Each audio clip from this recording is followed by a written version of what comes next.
Hi, everybody. I am Trey, one of your average film enjoyers, and I am here to tell you that you can win over $500 worth of movie stuff. So if you're listening to this podcast, you're a huge movie fan. Obviously, you wouldn't be listening if you didn't love film like me and Jagger. And so me and Jagger, along with three other content creators on TikTok, Film Gunch, who we've had on here, Wes, who we've had on here a couple times, and then one of our good friends, Real Takes, we are all joined together doing a giveaway currently. And how you join this giveaway is you go to each of our pages. We all have the giveaway video pinned. And you'll go on to that video. You'll give us all a follow. We each account is tagged in every video. And then comment down below. Tag 5 of your friends. And if you tag 5 different friends in all 5 different videos, then you can get up to 30 entries. 30 entries. You can get up to 30 entries. So, but you're like, Trey, well, you're telling me about this, but I don't even know what I can win. Well, I'll tell you what you can win. Real Takes is donating a 4K Harry Potter collection, Blu-ray James Bond collection, I believe a 4K collection of the Planet of the Apes films, and the first 3 John Wick movies in 4K. I'm donating 3 criterions of your choice, so whoever wins get to choose 3 criterions, and we'll mail those to you. Jagger, my co-host, is donating a bunch of international DVDs. Gunch is donating Don Hertzfeld and I can't remember the other guy's name. Well, the animated show. It's a very limited edition animated sketch comedy show. He has a bunch of steelbooks of all 3 seasons, so he's donating those. And then the biggest one, Wes, is donating a region-free Blu-ray player. So, if any of those items interest you, again, go to any of our TikTok pages. Go to me and Jagger's TikTok page, Trey the Film Noob, Jagger Film Reviews. We have the videos pinned on top of our pages, so go check them out, follow the instructions. The giveaway ends when we are all 5 of us at 1,000 followers. And me and Jagger are the only ones that haven't hit 1,000 followers yet. So please help us get us there so we can give away all this movie merchandise. Now, let's get to the podcast.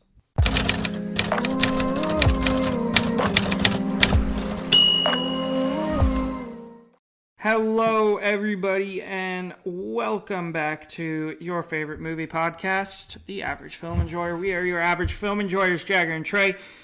Jagger, my friend, how are we doing today?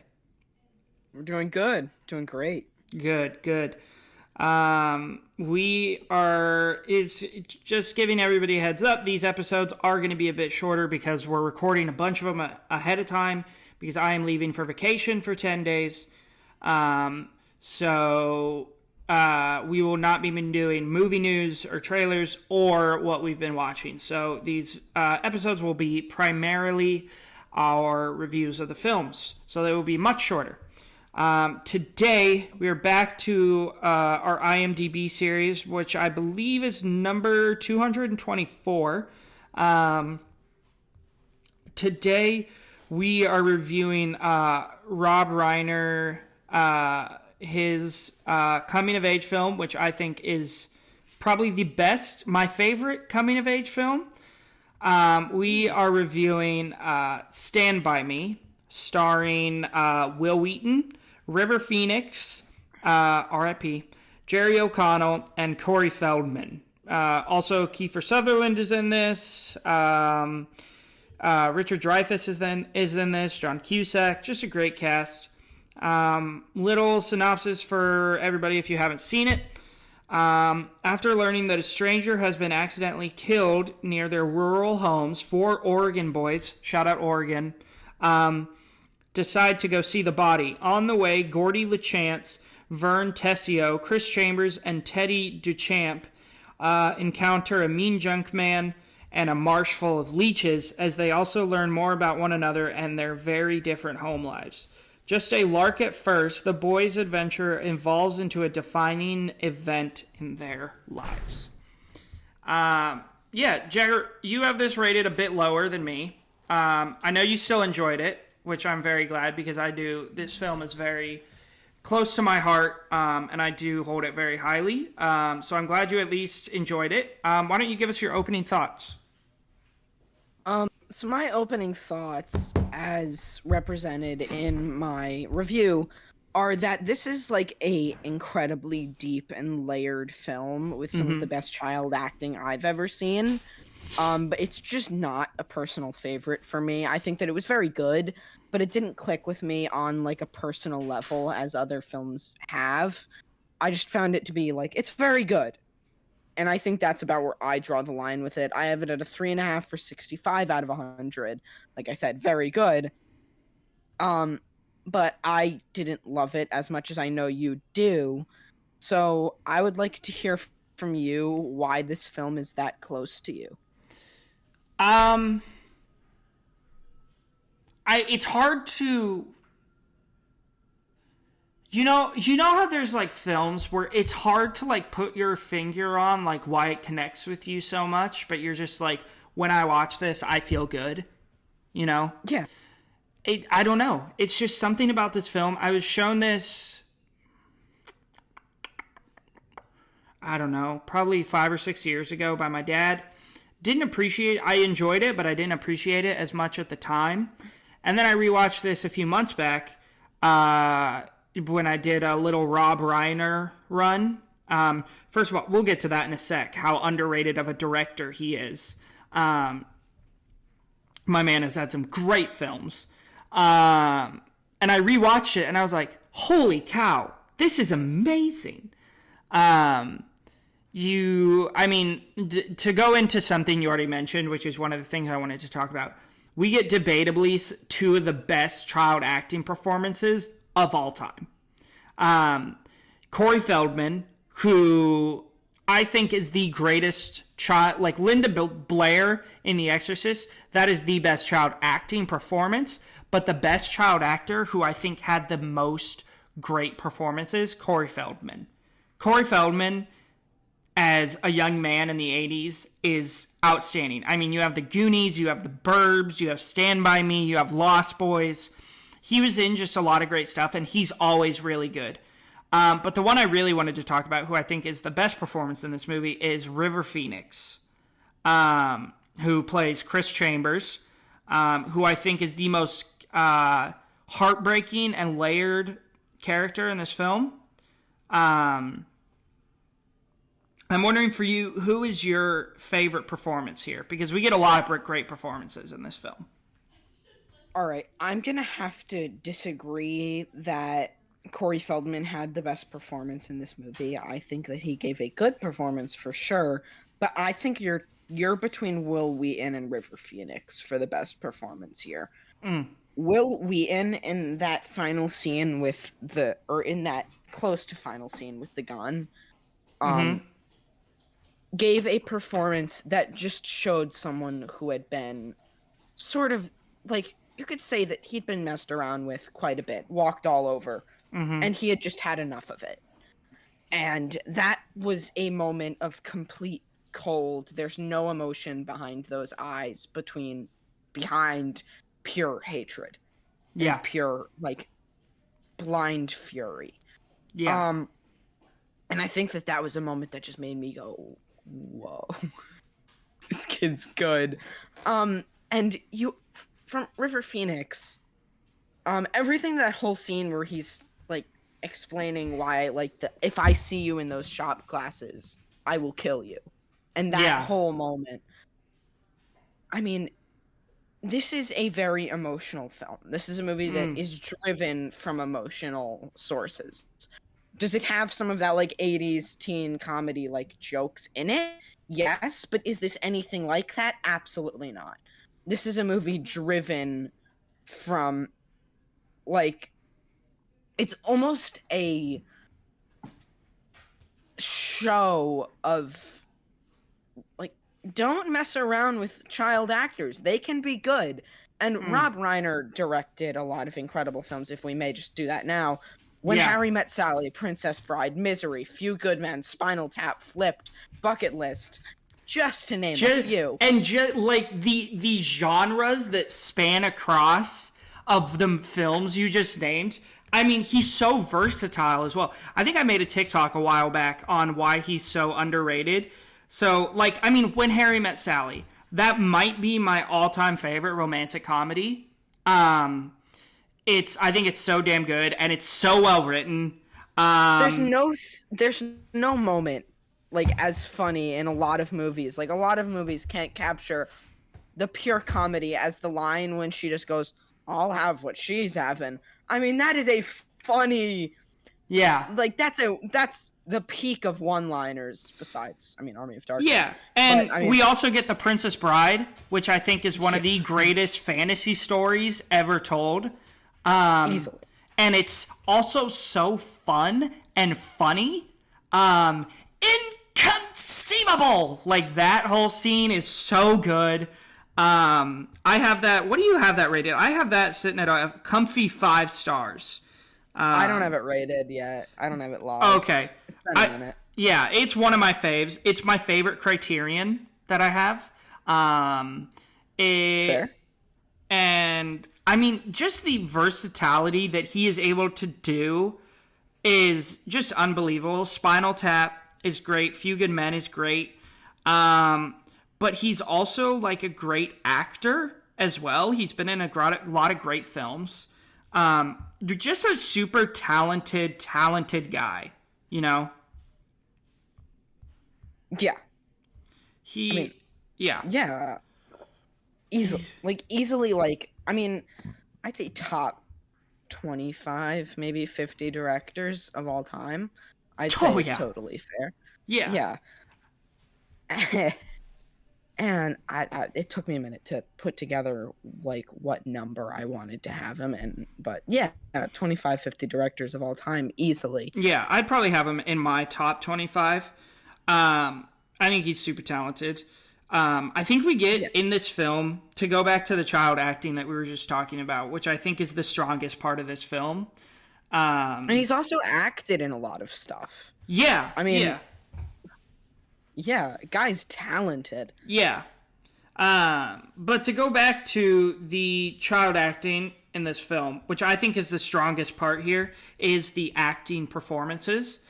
There's so many scenes in this film that are just so unbelievably heartbreaking. Yes. Like we get the scene that always sticks out for me is it's one of the flashbacks that Gordy has from when his older brother was still alive. And it's obvious throughout this whole film that he has always lived in his brother's shadow, in the shadow of his brother's greatness. And even after his brother died, he is still living in his shadow, you know? Yeah. And it's the scene where they're eating dinner. And Gordy keeps asking his dad, "Dad, can you pass the salt? Can you pass the salt?" And his dad could not care less. He is just talking to his older brother.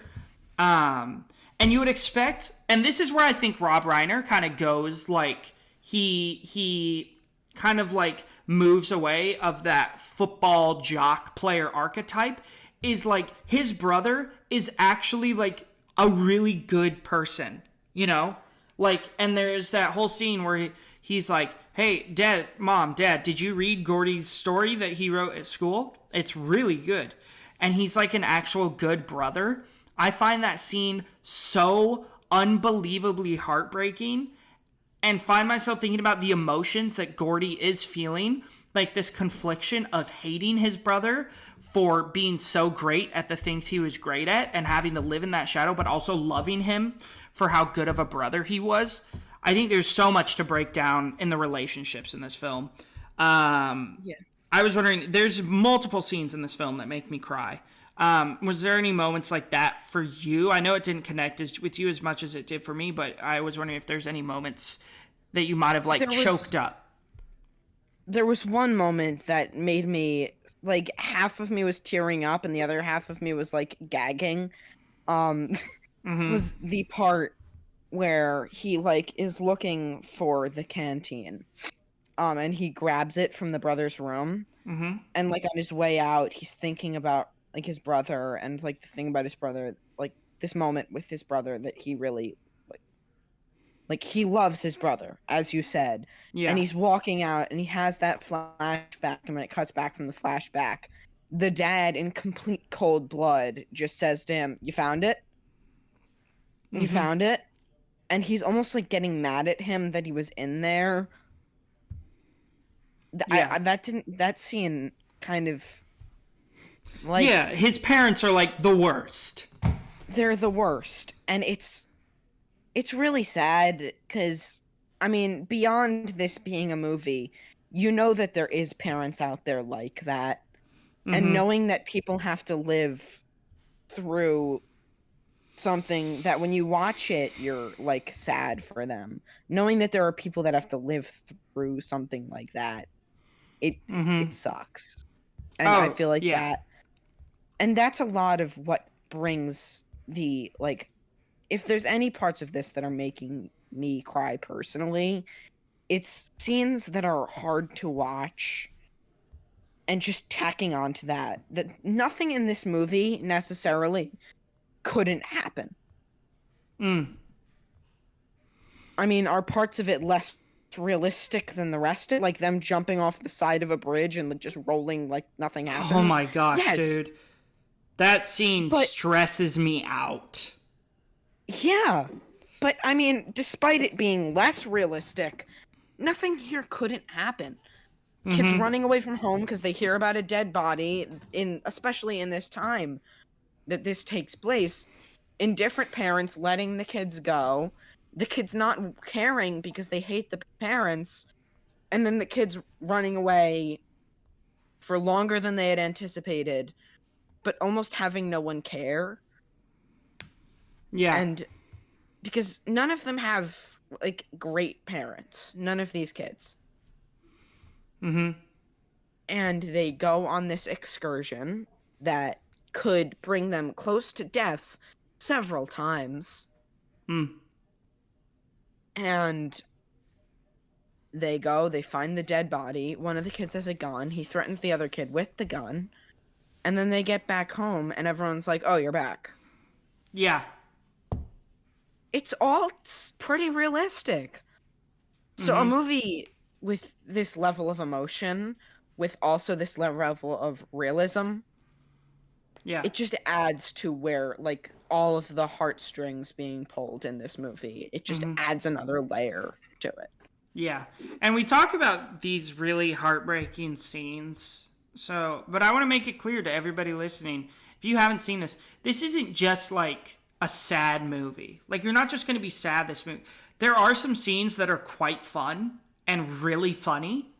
Yeah. One that a scene in here that never fails to make me laugh is when they're switching taking watch and Vern is taking watch, and anytime something makes a sound, he's like,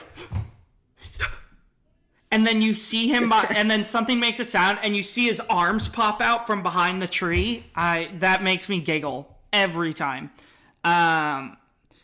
It's such a great film. Do you have any last thoughts before we get into our 4 questions? No, I think we wrapped it up. It's fun, it's funny, but it does have a lot of emotion. Mm-hmm. It has a lot of heart. Yes. So if you want like it's like a dramedy. Yeah. Perfect and word for it. Yeah. So first question. Who won this movie for you? Who won this movie for me? Mm-hmm. I'll say River Phoenix. I mean, performance of a lifetime. Yeah. Yeah, I totally agree. It's the best performance of his very unfortunately short career. River Phoenix, if you guys did not know, passed away at the age of 23 from a drug overdose. Really, he's Joaquin Phoenix's older brother. And I think this is the best performance of his career. He's just unbelievable in this movie. So I totally agree with you there. For you, what is the most rewatchable scene? The most rewatchable scene. I'm gonna go for either the bridge scene, which, I mean, Vern crawling across the bridge, literally me. But I think if I were to go for the most rewatchable scene, it's a tie between that and the leech scene. One of the most iconic scenes Dude, in this movie. when he pulls it out of his pants, I was like, oh, I cannot even imagine how loud I would scream in that situation. yeah, yeah, the leech scene for me too, just because of how iconic it is. Does this belong in the IMDb top 250?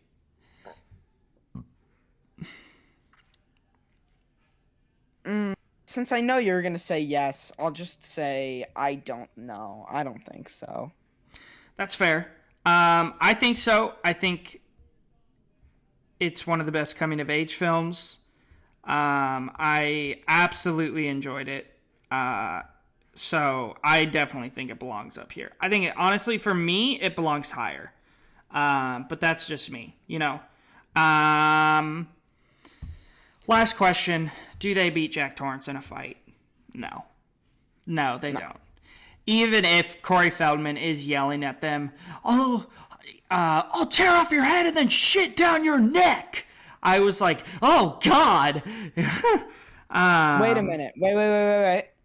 They can bring the dog. Oh. Ripper! Sick balls! Oh, that was so funny. If they bring Ripper, do they beat Jack Torrance? I think that's a fair assumption. Assumption. Yeah. Let's see. Those are our 4 questions.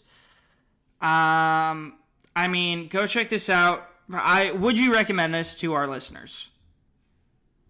Yeah. I would 100% recommend this. This is a 5-star for me. One of my all-time favorite films.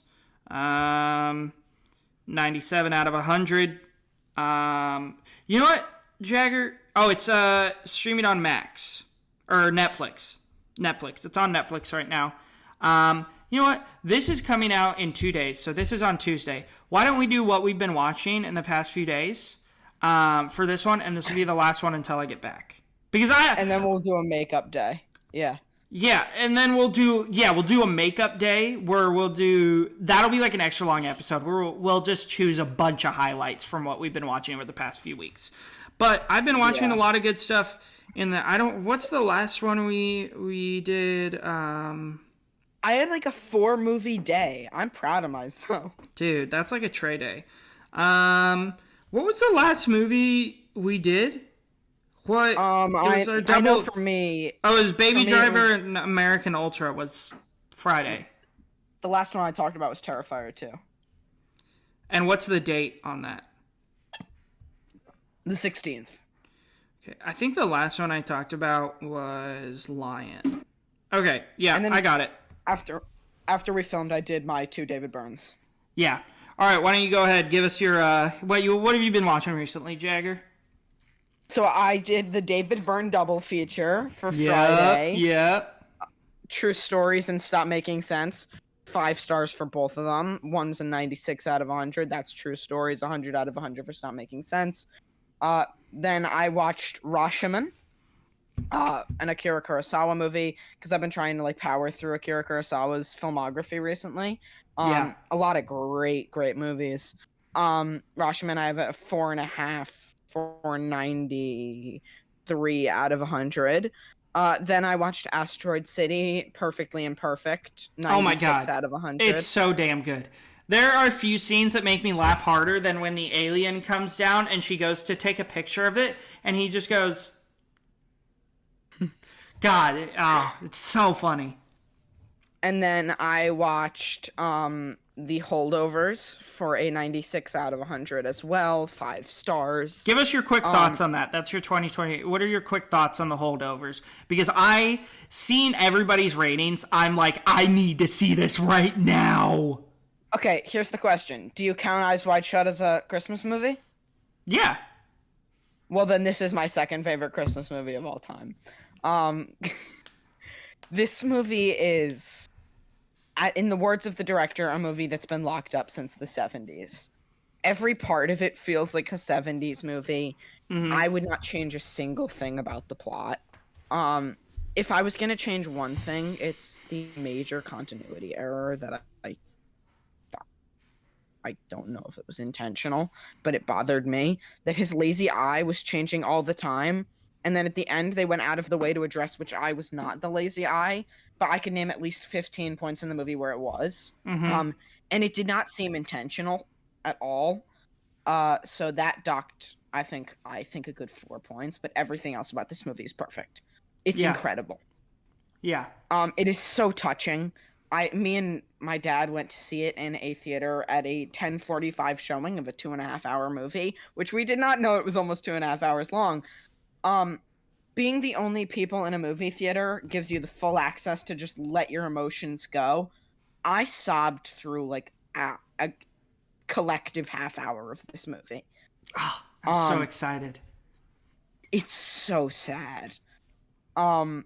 For so many reasons, but I'm not going to spoil it at all for you, and I will let you know that it is a masterwork of Christmas cinema. Hell yeah, dude. And we just love Alexander Payne on this pod. Yes, we do. Then I watched Stand By Me, which we already reviewed. We gave full thoughts. Then I watched Good Time again, because my brother had never seen it, and he loves that type of movie, and it is just so good. Was it Frankie that you watched it with? Yeah. Yeah, that's a great... the Safdie brothers truly know how to make you uncomfortable. I watched Stand By Me, Good Time, and my next movie with him, which we'll talk about in a second. When it comes to Good Time, it's the only movie where I have voluntarily felt the need to watch through the credits. Because there's that credit scene where he's walking across the room. I watched through the whole thing.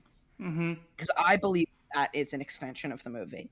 And the Safdie brothers know how to make you feel very uncomfortable. God, talk about so uncomfortable. Good. Let's hop from one really uncomfortable experience to the next. The next movie I watched with Frankie, Shiva Baby. Oh my god, dude. Ooh. Going back to back from Shiva Baby to Good Time. Really stupid idea. I will let you know. Dude, I would be like so wired after watching both of those back to back. Just like, I can't handle the anxiety. So I had only really seen bits and pieces of Shiva Baby. I thought I had seen the entire thing. I was wrong. You know, like if you go on TikTok, you can watch Ted the entire way through. Uh-huh. Yeah, that was what I thought had happened here. I was wrong. God, I went into this movie. I didn't know how this movie started. I had the volume at 100, hopping off of Good Time. This was a very uncomfortable movie. Dude, I just remembered how this movie starts. Your mom's like, Jagger, what are you guys watching? So yeah, this was so uncomfortable. Oh my god, I kind of loved it, but kind of hated it, so I gave it 3 stars because it kind of made me mad how uncomfortable it made me. And my review kind of sums it up. Nothing remarkable, but a very good time loaded beyond the brim with secondhand embarrassment. I think that's yeah. And Rachel Sennott was unbelievable. She is so damn good in that movie. Should I watch Bottoms? I haven't seen it yet, but after watching Shiva Baby, I really want to because I have like just fallen in love with her. She is really good. And she was good in Bodies, Bodies, Bodies too. I haven't seen that either. You haven't? No. Is it good? Very good. Very good. But yeah, the entire time I was watching Shiva Baby, because we talked about this because I watched it last week, this was me. Yeah. I was just like, oh, I just wanted to like rip my ears off and like take 2 vacuum tubes and just suck out my eyes. I was like, It's just so uncomfortable, and I love it so much. And there's a lot of parts, and this whole movie is shot with like handheld camera. It's really shaky. Yeah. And I think that just adds to it a lot. Not only does this movie reek of A24, there are a lot of parts of this movie where it's just like camera on all of the different things going on, and then it cuts to her just like shaking in complete like it's mayhem. And Yeah. this movie feels like it's filled with as much mayhem as you get out of like Babylon, but it's just like a family like a meetup, like a funeral type of thing, a shiva. And yeah, it's so uncomfortable. My God. And then I watched Raging Bull this morning. W. The greatest poem in all of cinema. Yeah. Well, that's a good few days of movies. Yes, it is. I've watched some good stuff, and I've watched some pretty crappy stuff. Starting off, I watched Children of the Corn, the one from 1984, I believe. Not very good, was it? I think a lot of people I follow have it rated pretty low. I enjoyed it. I thought it was good. Really? I'm 3.5. I'm also just a big sucker for cult horror. So like horror movies that are centered around a cult. I love that kind of stuff. And I've been trying to prepare for holdovers. So I watched another Alex Payne movie. I had already seen Election. So I watched Downsizing. Another one that is rated really low among my mutuals, but I actually enjoyed. 3.5 stars. I think it's definitely worth the watch, Jagger, if you have not seen it. Super wholesome and super feel good. Christoph Waltz is in it, and he's great, per usual. And then I watched a Jason Statham movie called Blitz. It's a Jason Statham cop movie. That's all you need to know. Really shit. And then I watched Source Code for the first time with Jake Gyllenhaal. Jagger, have you seen Source Code? No, I haven't even heard of it, I don't think. Oh, okay. It's like a Groundhog's Day type movie. Like a living the same day over and over again. But it's super original and really fun. You should go check that out. It's streaming on Max right now. Everybody go check out Source Code. I had a great time with it. Jake Gyllenhaal, Vera Farmiga, Michelle Monaghan. Really good. Hi, Willie. And then after that, I watched The Phenom, which has been on my watch list for a while. Ethan Hawke, Paul Giamatti, and Johnny Simmons. That was amazing. Kind of a slower burn baseball movie, but really, really great. Really great performances all around, especially from Paul Giamatti. Stand By Me, which we just talked about. I watched The Late Bloomer with Johnny Simmons. That was real shit. God. It didn't seem awful. Was it really bad? It was really bad, and there was not a single time during that movie that I laughed. Not a single time. So it's like Step Brothers. Not even a chuckle. Oh, fuck off. Don't make me have another Jurassic Park incident, Jagger. And then I watched last night I watched The Death of Superman, the DCAU movie. That's probably the one I've enjoyed the most so far out of all the DCAU movies. I definitely didn't cry. That definitely didn't happen. Me crying at an animated superhero film. That didn't happen. Not at all. And that's what I've been watching. So thank you for joining us today on The Average Film Enjoyer. Come back, join us Friday. We will be reviewing, doing our David Byrne double feature. We just recorded it right before recording this, with Jay, who we've had on a few times. Great episode. Yeah, we really enjoyed doing it. Really good episode. We're reviewing Stop Making Sense and True Stories. If you want to follow us on our socials, I'm Trey the Film Noob, TikTok, Twitter, Letterboxd. He is Jagger Film Fan on Letterboxd, Jagger Film Reviews on TikTok and Twitter, and Jagger the Movie Guide on Instagram and Twitch. If you're watching this on YouTube, subscribe. Let us know your thoughts on Stand By Me, and subscribe to our channel. If you're just listening, please leave us a review. We would love that. It'd make us real happy, and let us know what we can improve on. I don't think there's much, though. I think we're a pretty damn good podcast, and everybody should listen to us. Yeah. Woo! Recommend us to your film buddy friends. Yeah. We just talk about films all day. But thank you for listening, and we will see you Friday for the David Byrne double feature.